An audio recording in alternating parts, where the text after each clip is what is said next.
Bien, Actua BD à Saint-Malo, hors du festival, dans la cité, nous sommes devant la galerie à la marge avec Sophie Ladame. Bonjour Sophie. Bonjour. Nous avons commencé avec Nicolas Malfin qui nous a fait confiance en premier. Ensuite nous avons eu Guillaume Sorel qui est un grand de la lumière et de la couleur. Nous avons eu aussi Jean-Claude Fournier qui nous a fait la gentillesse de mettre les planches de ses 4 derniers albums sur nos murs. Nous avons eu Manara l'année dernière qui est pour moi une référence. Et puis alors cette année avec Paul Gillon, moi j'exulte. Nous sommes maintenant avec Silver, bonjour. Bonjour. Alors toi tu es scénariste je crois. Ouais, je travaille avec Sophie, on a travaillé sur une première bande dessinée Bleu Amer et là on travaille sur un biopic autour d'Henri Charrière. Voilà, et là tu vas nous faire rentrer dans l'univers magique de Paul Gillon. En effet, c'est magique. On va te suivre. Ouais. Allez, vas-y. Alors, on démarre par un de ses premiers bouquins édités en bande dessinée, Fils de Chine. C'était publié chez Vaillant, le journal du Parti communiste français, si je ne dis pas de bêtises. Le sujet, bon, bah, c'est la montée de Mao, et c'est vraiment un début intéressant au niveau de son ancrage. On arrive sur Jérémy, les bulles, il remplissait pas ses bulles à la main, il collait tout le temps son lettrage, qu'il collait ensuite sur la planche. C'est intéressant Jérémy, parce que c'est plus de la BD comme on fait aujourd'hui, avec des dialogues, il n'y a aucun dialogue dans Jérémy, c'est des bulles qui vont vraiment être explicatives. Et on est sur l'histoire de pirate, je crois. On est sur une histoire de pirate en 4 albums qui était dans Pif Gadget, à ma connaissance. Voilà. On est toujours sur Jérémy, on peut voir vraiment l'ancrage qui est magnifique, un ancrage au pinceau qui se fait moins en bande dessinée aujourd'hui. Ça a été édité en noir et blanc au début ou ça a été colorisé quand même tout de suite? Parce que le noir et blanc est magnifique quand même. Hein. Ça a été édité en noir et blanc et colorisé. Et colorisé, ouais. Là on arrive sur Terra, Journal de Mickey, ouais. Une série que Paul avait n'avait pas scénarisé. C'est un scénario de Tardy et voilà. Étonnant, ouais. Étonnant. Peu connu. Et là, Moby Dick. Moby Dick, adaptation de Moby Dick, où on voit vraiment toujours le bel ancrage. Alors là, on passe sur Moby Dick, toujours la fin de Moby Dick. Magnifique. Alors ça, c'est des choses qu'on retrouve pas forcément rééditées facilement aujourd'hui. Non, c'est difficile. C'est malheureusement difficile. Alors, continuons. Là, on est sur un autre genre, plus pour les filles ou pour les ados, j'ai l'impression, non? Qu'est-ce que on est sur 13 rue de l'Espoir. Ouais. C'était un strip quotidien qui paraissait dans France Soir pendant un paquet d'années. Donc tous les jours, Paul faisait un strip pour France Soir. C'était un moment où on vivait très très bien de la bande. Paul Gillon, parce que tout le monde ne vivait pas très bien de la BD, mais on vivait très très bien avec un strip tous les jours dans France Soir, les bouquins dans le journal de Mickey, enfin il avait tout. Adaptation Au nom de tous les miens qui était paru chez Glénat, 2 tomes, le 3e n'est jamais sorti. Mince. Je vous laisse regarder parce que c'est magnifique, on ouais. est sur des planches très très grandes. On a déjà vu ça dans une expo sur la BD et la Shoah, non, à Paris. Oui, tout à fait, au musée de la Shoah. Ouais. Oui, c'est très très puissant.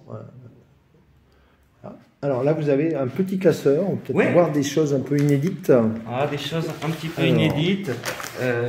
Black Panache, série dans Je Bouquine. Ouais, Je Bouquine, d'accord. Tout à fait, ouais. Une étude autour de Jérémy. Donc ça, vous avez eu tous ces dessins grâce à la veuve et au fils. Tout à fait, on a organisé l'exposition avec eux. Voilà.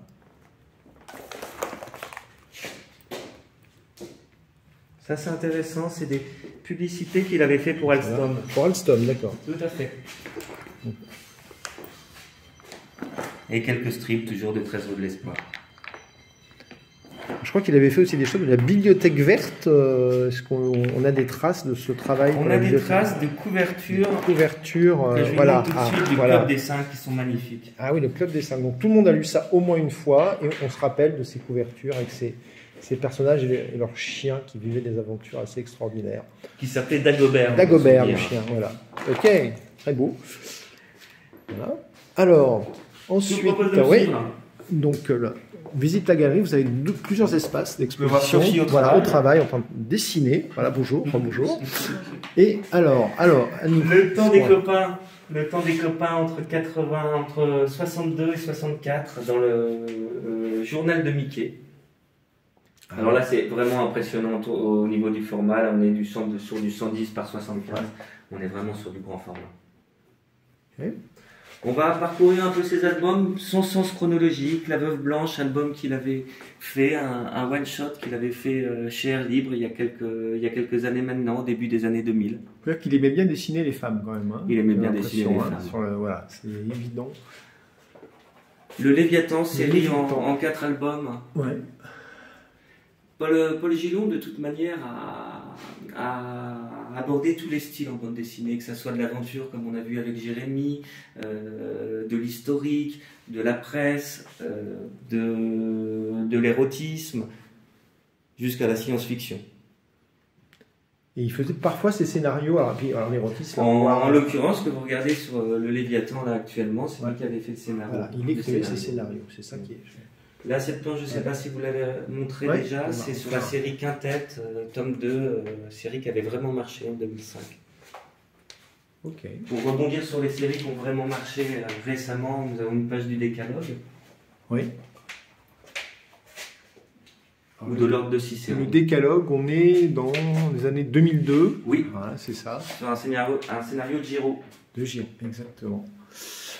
Là, vous êtes en train de filmer le contrat. Le contrat. Un one-shot qu'il avait fait pareil, dans les années 2000, 2010, 2001, chez Albin Michel.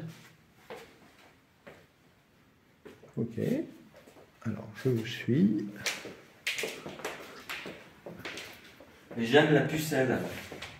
Qui est dans une collection un peu érotique, parce qu'il mélange à la fois la grande histoire et puis les turpitudes un peu. Oui, il s'était fait plaisir. Il pensait d'ailleurs que l'album allait avoir beaucoup d'impact quand il est sorti. Il a mis beaucoup de cœur à faire ces albums-là, Jeanne la Pucelle. Alors on dit que Luc Besson se serait inspiré de vous confirmez cette hypothèse? Regardez cette première case.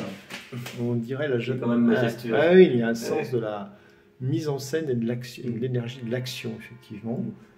Il tenait beaucoup à ce livre-là. Voilà, donc on retrouve Jeanne d'Arc, vous avez fait un grand format, voilà. Dernière des salles obscures, œuvre qu'il a fait avec Denis Lapierre au scénario. Alors qui parle du cinéma, c'est ça, je crois? Du cinéma, oui, tout à fait. Du cinéma et de la Grande Guerre. Et la Grande Guerre, oui. Bon, c'est des pages qui sont superbes, on voit vraiment son ancrage.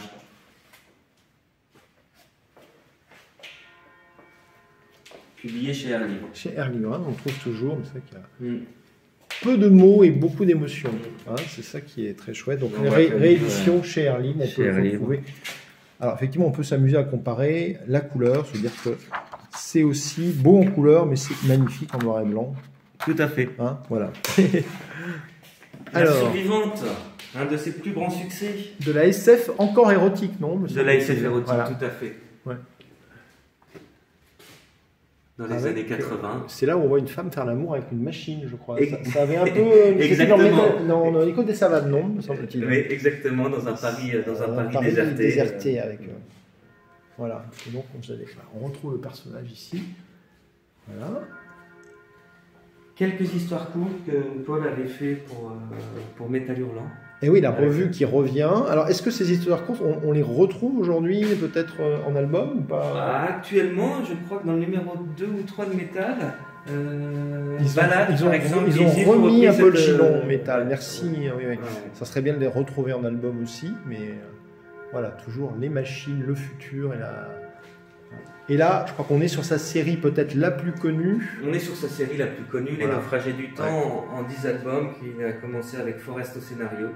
Et qu'il a interrompu, je crois, à partir du 3e, il a continué tout seul. Exactement, c'est bien ça. Ouais. Alors, Les Naufragés du Temps. Donc là, on est sur une planche. Je crois que c'est la planche qui est la plus chère de l'expo. Oui. Hein.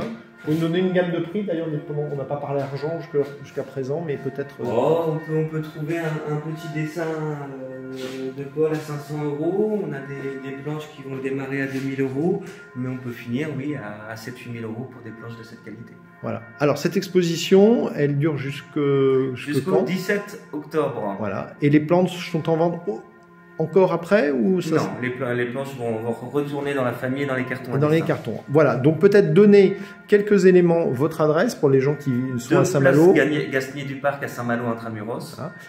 Vos prochaines expositions, peut-être. Nos prochaines expositions, bah, on en a beaucoup. Là, on va finir l'année avec Sophie Ladame et Guillaume Sorel. Pour le reste, on vous dira plus tard. Et le site internet où on peut avoir peut-être une mémoire de tout ça.